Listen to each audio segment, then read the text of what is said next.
Go from this to this by watching this video and having a really expensive camera. Hey everyone, Mark here from Royal Bay Photography. Today I'm gonna show you how to make quick and simple product photography using photo stacking. Now, I understand not everybody has the same camera as me. You can do photo stacking manually. What photo stacking is usually when you take a photo with a X aperture, let's say f2.8, then only a portion of the object will be in focus. If you do f11, still it's not going to be the entire photo, especially if you're really close in.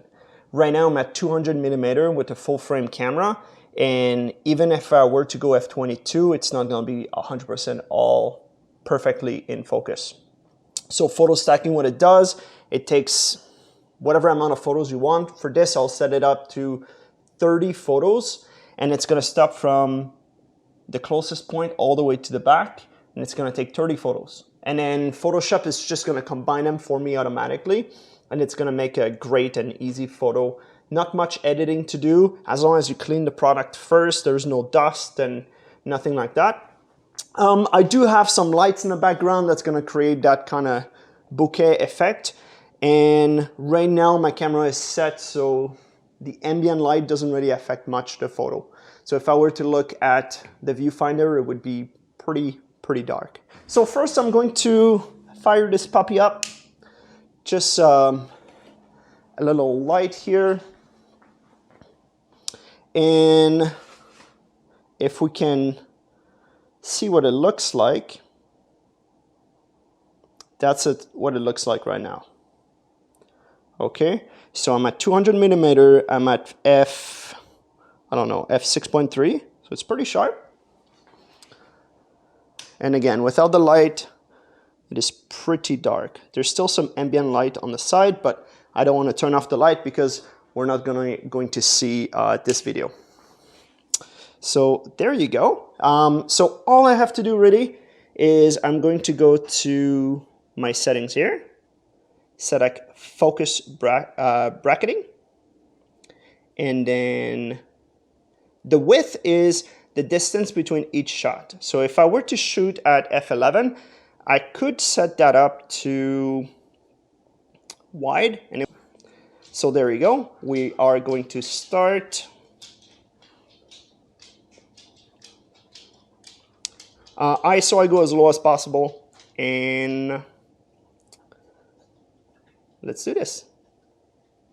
Okay, so for the final tip, I brought some RGB light, and we are going to do the exact same thing with focus stacking. After those 30 photos, I'm going to bring a little bit of steam, hashtag smoke or whatever. I don't have a smoke machine, so I'm using my humidifier. I put a little gaff tape to redirect the steam closer to the lens, and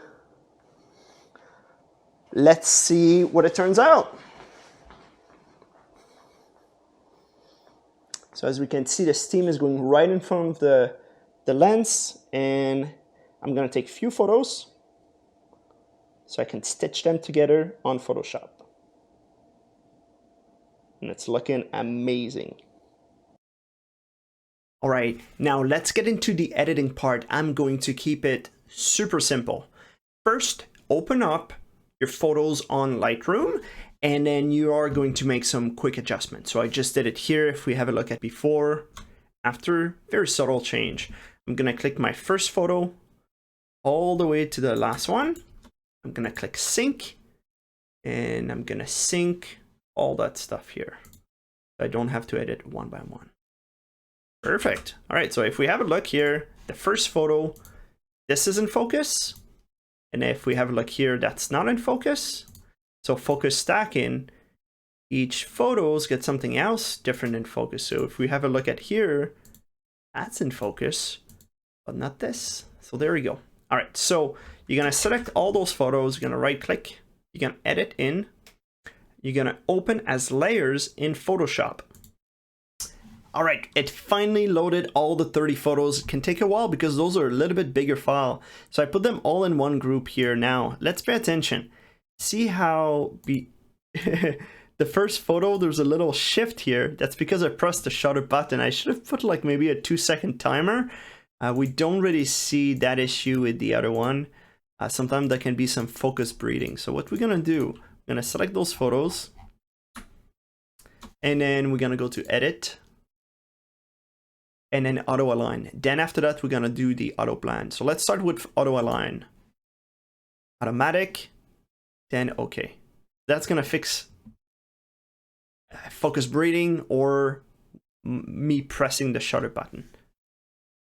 Okay, now that the auto align is done, if I remove my first photo, it's been aligned with the rest, which is awesome. Okay, so I'm going to create a group. I'm gonna put that all in the group one, and I'm gonna press Ctrl J to do a backup, because sometimes the auto stacking does some mistakes, so that way I have a backup.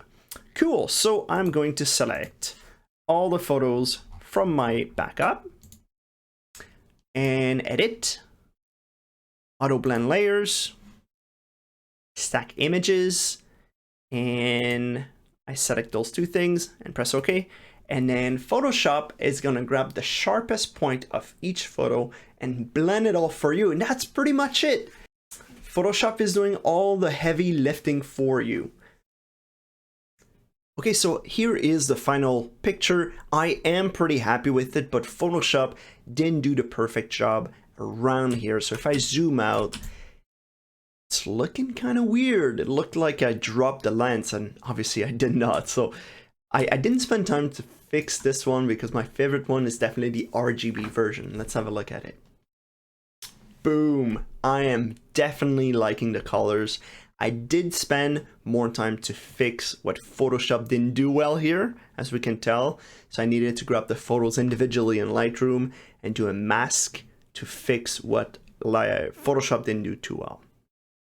And finally, we have this photo, which is the side view, and I added some steam, some smoke. I may like it without the smoke, without the steam, a little bit better, but at least I have some options. Now for those photos, I could have spent a lot of time to remove all little particle of dust and whatnot. I did not. I wanted to do this nice and quick, and obviously to post on Marketplace, it is plenty. So if you like this video, please give me a like, subscribe so I may make more of these. See you on the next video. Bye now.